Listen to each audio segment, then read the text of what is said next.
Welcome back. It's me, Dion Nicole. Thanks again for joining us today. Well, we are here to continue the series on the New Age movement. That's right. I'm providing a series about the New Age movement because it's something that is very near and dear to me. The reason is because I have been recently awakened to every aspect of this movement that I never knew about. Okay, so we're doing a deeper dive into the New Age movement, and on this episode, episode 2, we will explain in detail what the New Age movement is. We will look at some of the symbols that represent it, and we'll start to look at some of the beliefs and practices that consumes this movement. Now, throughout the rest of the 3 to 5 part series, we'll even go deeper and talk about more right here on Dion Nicole Inspire.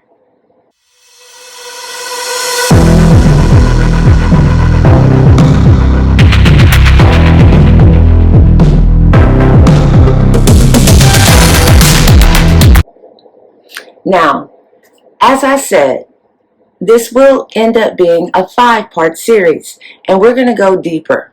The reason is because I want to talk about this movement and as it relates to the Christian church, since that's the church that I came from and still is very much a part of today. Now, how and why people are attracted to this movement. That's very important, and that's going to be coming up on part 4.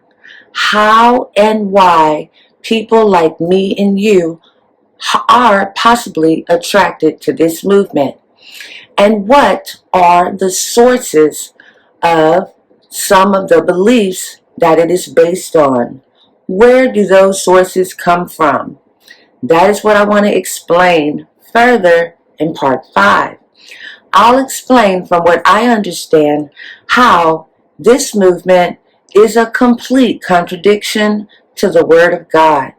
Lastly, I'll break down in detail what the church needs to be warned of and how this New Age beliefs are sneaking into the church and sitting right up front in the front pews.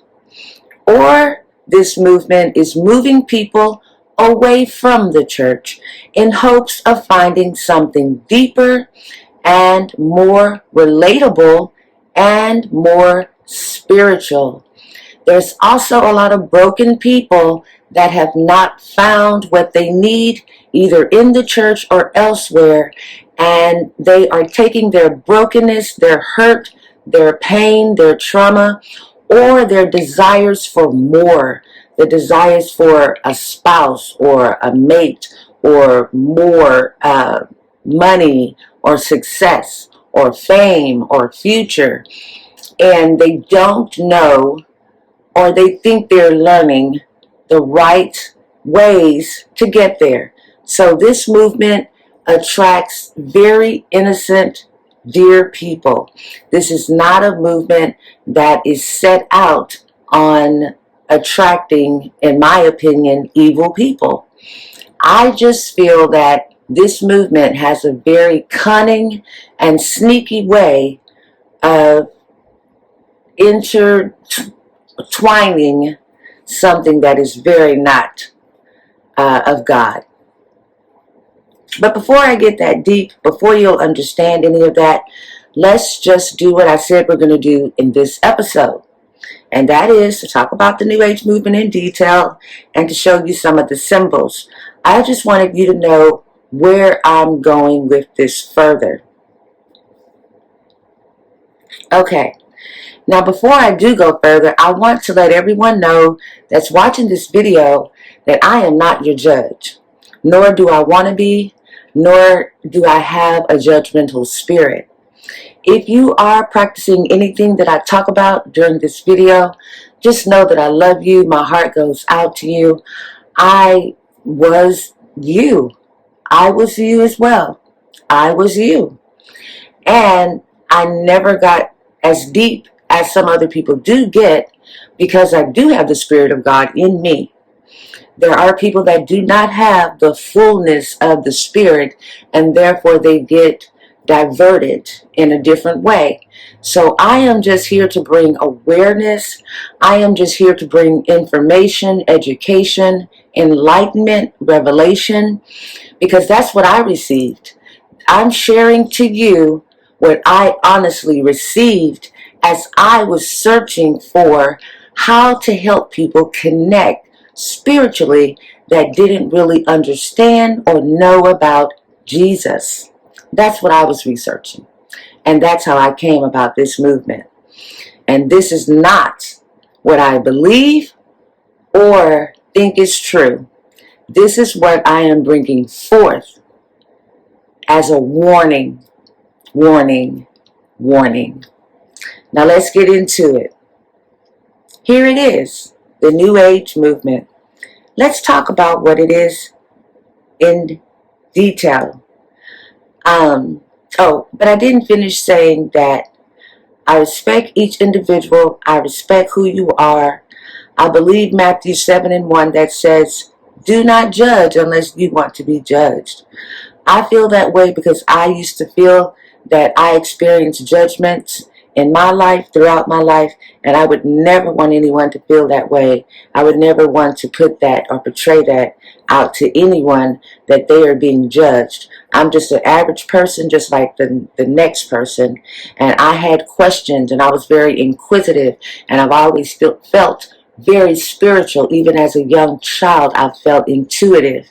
So this has always been something that I wanted to know more about.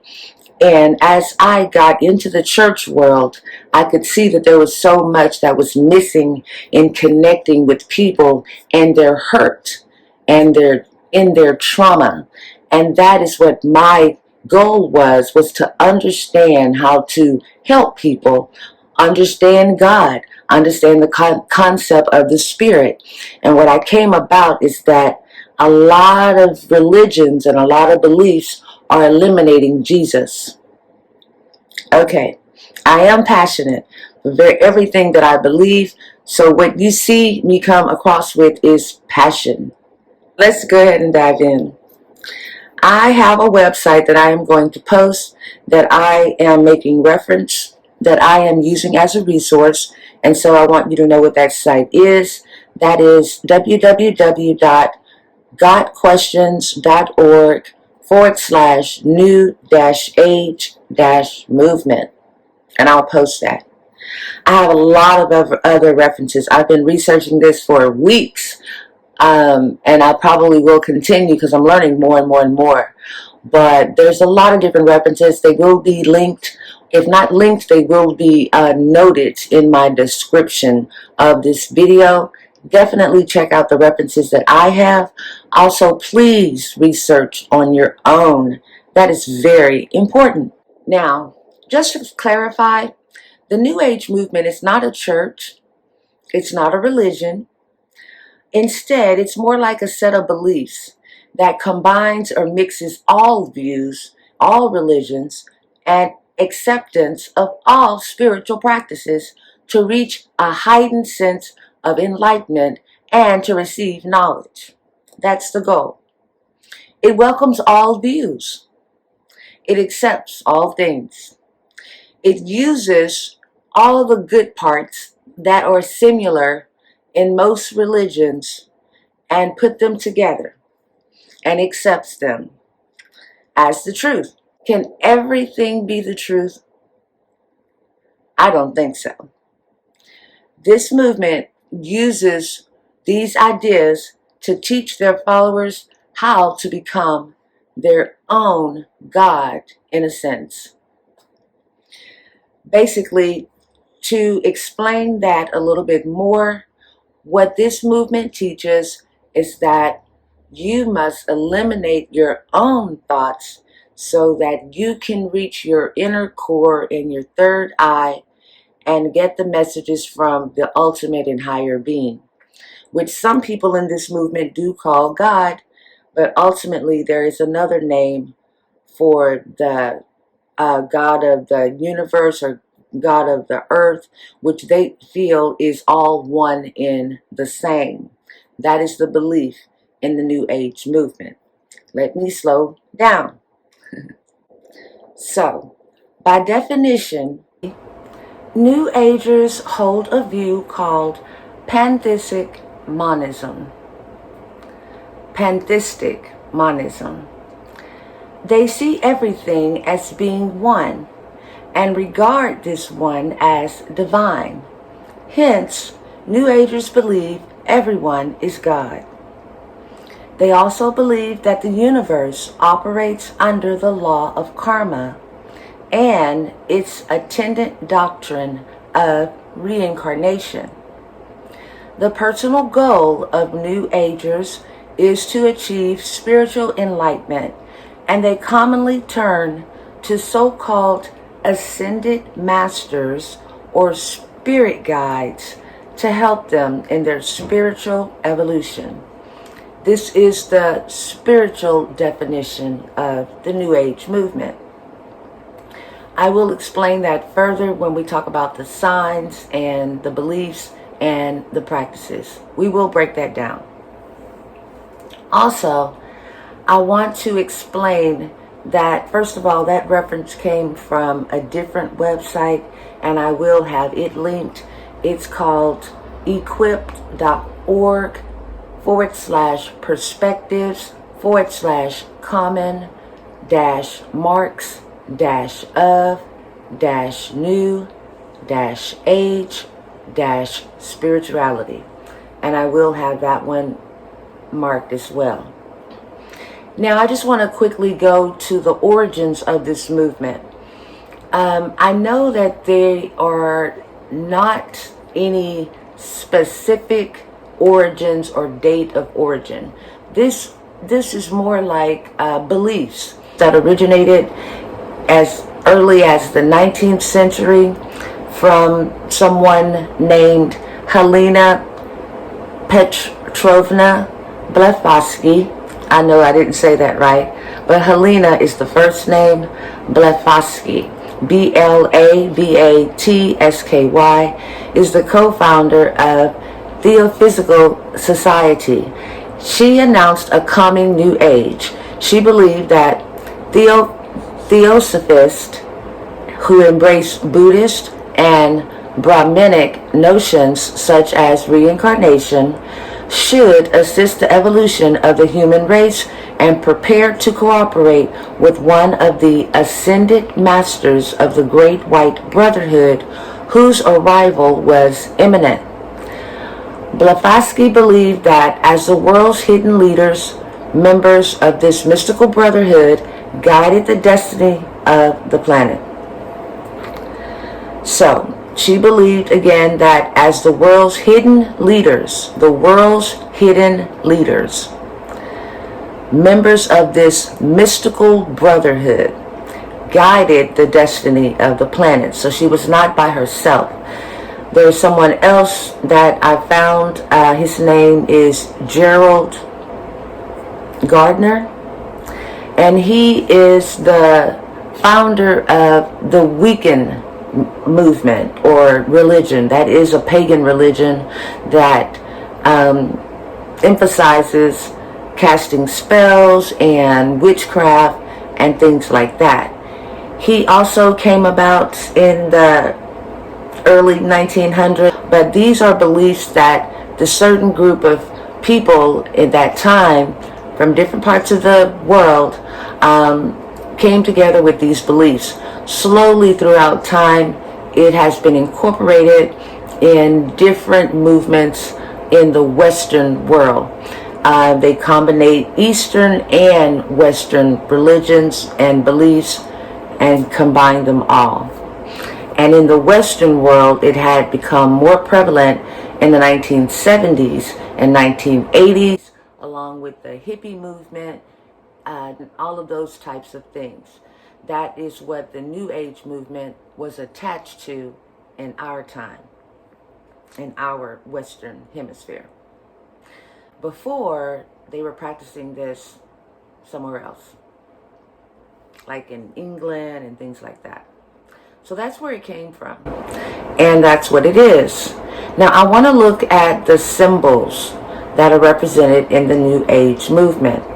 The first symbol I want to talk about is the coexist sign, or symbol, rather.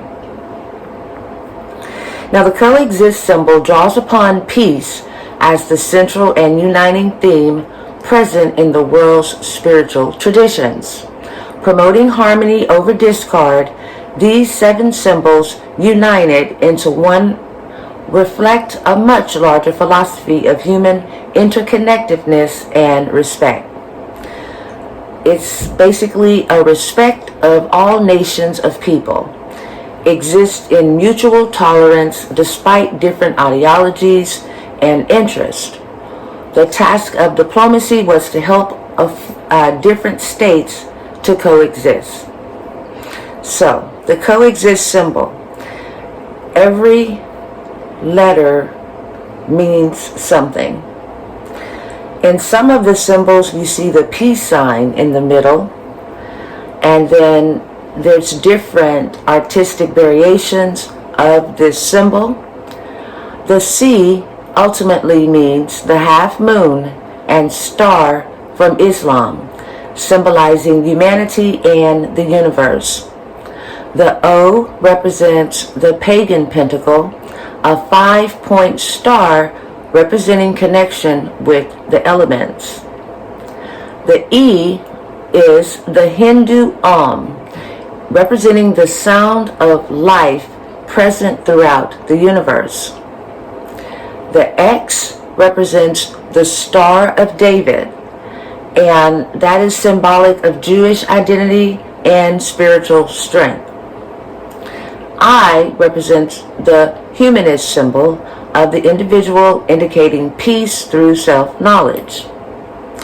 The S represents the yin-yang of Theism, representing the balance that exists between all things. The T represents the cross of Christianity, symbolic of forgiveness and divine love. United in art, these symbols echo the wisdom that resides beneath the various layers of different cultures, showing that without the borders we create, life can be lived in harmonious existence with one another. This symbol shows how it uses a little truth from all religions without respecting the basis of any of them. If you are able to accept everything as truth, then there is no truth. Everything goes, basically, is the concept of the New Age movement. Now, another symbol I want to show you that's commonly recognized is this purple circle. And this purple circle has 4 symbols inside of it. At the top, this one is called the Ankhs. And the Ankh, or the key of life, is what it is referred to. The Ankh is an ancient Egyptian hieroglyphic symbol that was most commonly used in writing and in Egyptian art to represent the word for life and, by extension, as a symbol of life itself.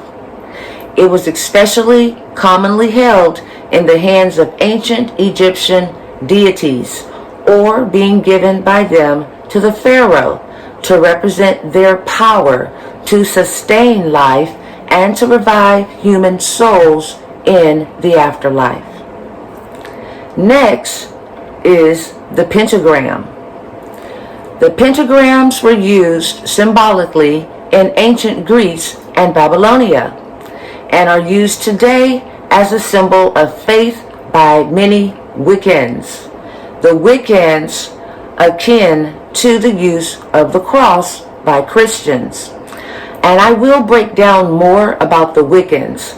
The pentagram has magical associations, hermetic motifs for its theological structure and ritual practices. Many people who practice modern paganism and pagan faiths wear jewelry incorporating the symbol. Christians once commonly used the pentagram to represent the 5 wounds of Jesus. The pentagram is also used as a symbol by other belief systems and is associated with Freemasonry. Now, the crystal. The crystal is believed by some to hold physical and emotional healing properties due to the belief that there is spiritual energy residing within the crystal. He suggested that the ancient civilization had lived off the power of crystals and fell because of its rulers' unwise and immoral use of them. Crystals were thought to be great reservoirs of energy and distinct healing and of transformative powers that could be released by personal benefit. This symbol, which looks like the representation of peace, has an origin, as do all things. The modern peace sign was designed by Gerald Holtham for the British campaign for nuclear disarmament in 1958. Holtham also described the symbol as representing despair, with the central lines forming a human with its hands questioning at its sides against the backdrop of a white earth. Everything has an origin. It's important for us to research where these symbols come from and what they mean, so you will understand what they represent and how it relates to anything that you say you believe in. So that's the 2 main symbols that I wanted to bring to you and show you that are related to the New Age movement. In the next episode, we will be talking about the beliefs. We will break them down, and then we're going to talk about the practices, and that's most interesting. The practices is what I myself got caught up in a little bit. The yoga, opening of the third eye, I did not understand that at all. So we will talk about the beliefs, we will talk about the practices. I'm going to tell you why all of this is important to Christians and you and me today, and how it'll be so easy to get caught up in this mystical world that will not, in my opinion, give you the answers that you seek, but rather keep you away from who you really are. And that's God's child, the one and only God. But we're going to talk about it. We're going to break it down later. Thank you for watching and have a wonderful day.